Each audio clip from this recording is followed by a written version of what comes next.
"Get out," my father bellowed, his face twisted in rage as he hurled my phone across the room. I stood there, stunned, the messages to Jake still glowing on the screen. The words burned in my ears, sharper than any slap.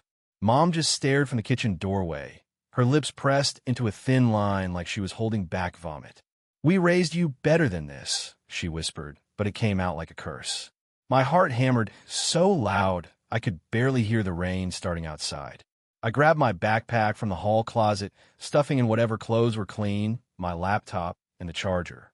Dad paced behind me, muttering about sin and shame, his voice cracking on the word faggot. I didn't argue. There was nothing left to say. The texts were clear. "Miss you already, babe.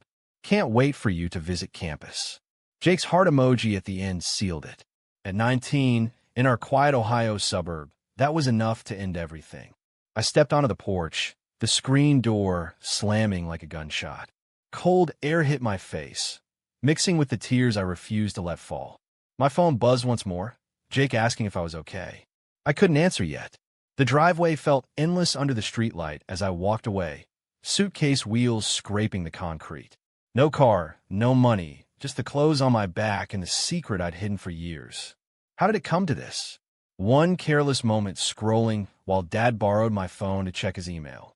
Now the life I'd known was gone. I huddled at the bus stop 2 blocks away, dialing Jake with shaking fingers. "They know." I choked out when he picked up. His voice was steady, hundreds of miles away at college in Chicago. "Come here. We'll figure it out." But the next bus wasn't for hours, and a shelter downtown was my only immediate option. I sat there replaying every family dinner, every church sermon where Dad preached about traditional values. I'd smiled through it all, dating girls in high school as cover, kissing Jake in secret after football games. The rain picked up, soaking my hoodie. A car slowed, headlights blinding me for a second, but it drove on. Alone for the first time, the weight of it crushed me. What if Jake couldn't handle this either? What if I was truly on my own? Hours later, the shelter intake was clinical. Name, age, reason for homelessness. Family issues, I mumbled. They gave me a cot and a meal ticket. I texted Jake updates, his replies full of plans and promises. But sleep wouldn't come. The room smelled of bleach and despair. In the dark, I whispered to myself that this was temporary, that love would pull me through. Little did I know how many years it would take for that promise to echo back to the people who'd throw me away. The bus ride to Chicago felt like crossing into another world. Jake met me at the station, his arms wrapping around me right there in the crowd. "You're safe now," he said, his breath warm against my ear. We took the train to his tiny off-campus apartment, shared with 2 roommates who barely glanced up from their video games. For the first week, I crashed on the couch, applying for any job that didn't ask too many questions. The coffee shop 2 blocks away hired me on the spot. Minimum wage, endless espresso shots, and tips that barely covered food. Jake's classes kept him busy, but nights were ours, quiet talks under his blankets, his fingers tracing the worry lines on my forehead. "Your parents will come around," he kept saying, but I knew better. The letter arrived 2 weeks later, forwarded from home. Dad's handwriting cold and formal. "You are no longer part of this family. Do not contact us." Mom added a Bible verse at the bottom. I tore it up before Jake could see the full thing. Work became my anchor. I learned to smile at customers, memorize orders, and pocket enough for community college classes online. Jake introduced me to his friends in the campus LGBTQ group. For the first time, I sat in a circle where no one flinched at my story. Sarah, a bubbly theater major, became my closest ally. "You're rebuilding," she told me one night over cheap pizza. "That's braver than staying hidden." But doubt crept in during quiet moments. Was I burdening Jake? His parents were accepting. Dinner at their house felt like stepping into warmth I hadn't known. They asked about my dreams, not my past. Still, when Jake mentioned coming out to his extended family, a flicker of hesitation crossed his face. "It's different when it's your own kid," he admitted later. That stung. I threw myself into studies, majoring in graphic design remotely. Late nights at the library, sketching logos for local businesses on the side.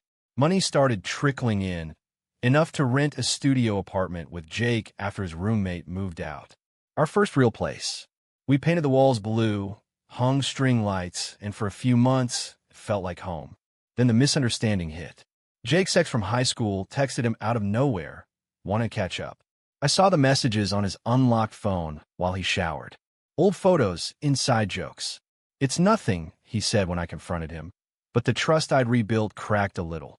I spent the night walking the streets, replaying every sacrifice, leaving Ohio, starting over. Was this love worth the isolation? By morning, Jake apologized with flowers and a promise to block the ex. We talked until dawn, laying bare our fears. My family had taught me secrets destroy. Jake was teaching me honesty heals. Slowly, the pieces fit again. I landed a freelance gig designing flyers for a Pride event. The paycheck felt like victory. Chicago's energy pulsed around us. Rainbow flags in windows, parades on weekends. I marched with Jake for the first time, hand in hand, no longer hiding. But deep down, the ache for my parents lingered like an old bruise. 500 miles away, they probably still prayed for my recovery. I wondered if they'd ever know the man I was becoming. Years blurred into routines that built me stronger. By 23, I had a steady job at a small marketing firm downtown, creating campaigns that actually mattered, pro bono work for nonprofits. Jake finished his degree in engineering and landed a solid position at a tech startup. Our apartment upgraded to a one-bedroom with a view of the lake. Mornings meant coffee on the balcony. Evenings walks along the shore where we'd talk about everything except the family-shaped hole in my chest. Sarah dragged me to therapy, and those sessions peeled back layers I didn't know existed. "Rejection doesn't define your worth," my counselor repeated. I started believing it on good days. But tension simmered. Jake wanted to move faster. Marriage talks, adoption plans down the line. I hesitated, citing finances and my unfinished degree. Truth was, the fear of another loss paralyzed me. What if we built something only for it to shatter, like my childhood home? A work colleague, Mark, became a confidant. He was older, out, and proud, with stories of his own family battles. "You carry their voices in your head," he said over lunch one day. "Time to rewrite them." Inspired, I pitched a bold campaign to the firm, an ad series for LGBTQ youth shelters. It won an internal award, and my boss promoted me to lead designer. The raised less travel. First trip to New York, where we stood in Times Square holding hands without a second glance from strangers. Jake proposed on the Brooklyn Bridge at sunset. Simple ring, no crowd. "I choose us every day," he said. I said yes, tears mixing with the wind. Back home, we planned a small ceremony for next summer. Invites went out to his side and our chosen family. Mine stayed silent, though I sent one anyway. Then the betrayal blindsided me. Mark, the mentor I trusted, leaked details of my story to a local blog for inspiration. Without permission, the article painted me as the tragic runaway, photos included. Clients pulled back, whispering about drama. Jake was furious on my behalf, but the damage hit hard. I confronted Mark in the office, voice steady despite the rage. "You took my pain for clicks."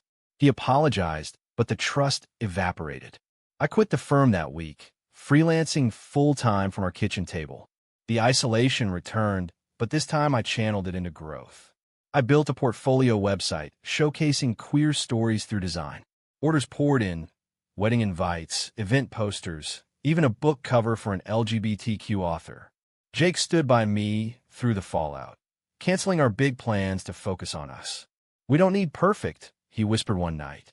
"Just real." Our wedding became intimate. City Hall, Sarah as witness, lakefront photos after.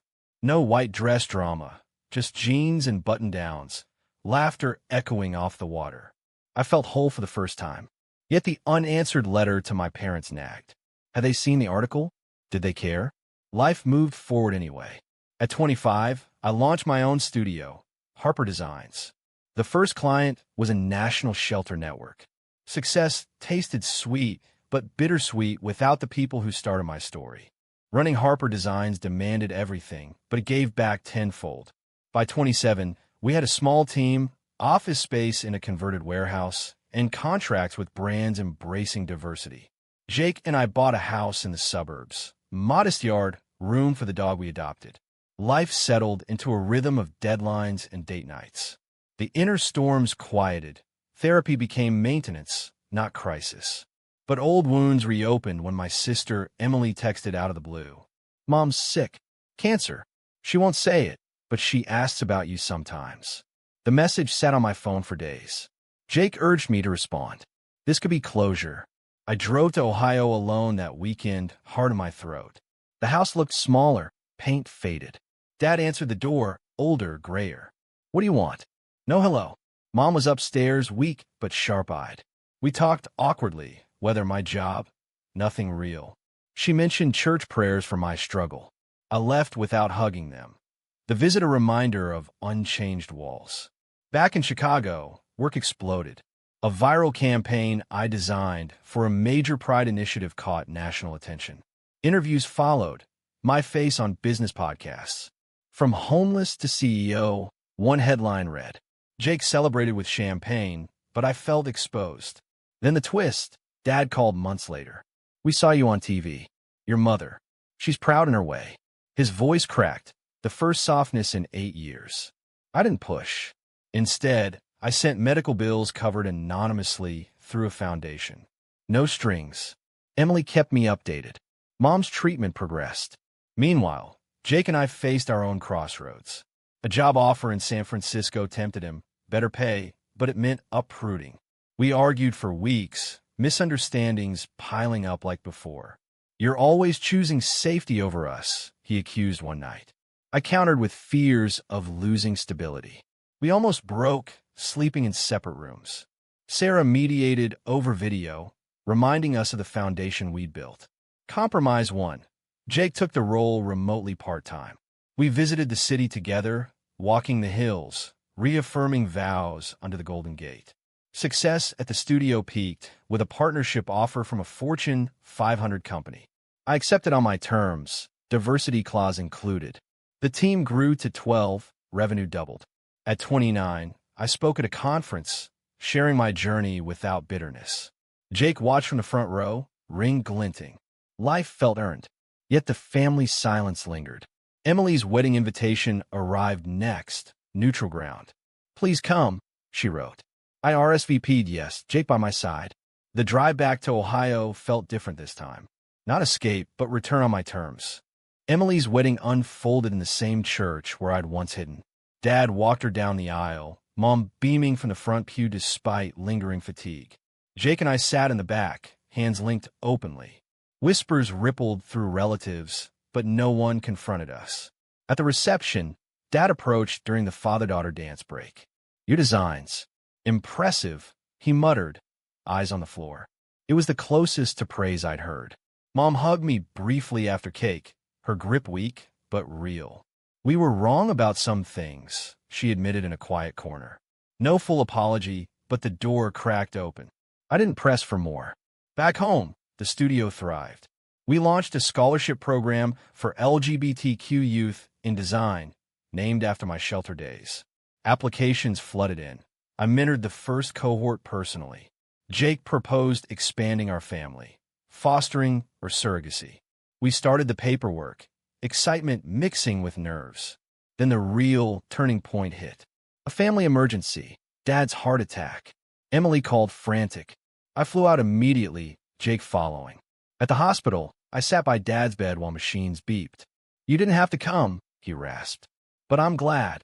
Hours of waiting turned to conversation, halting at first, then deeper.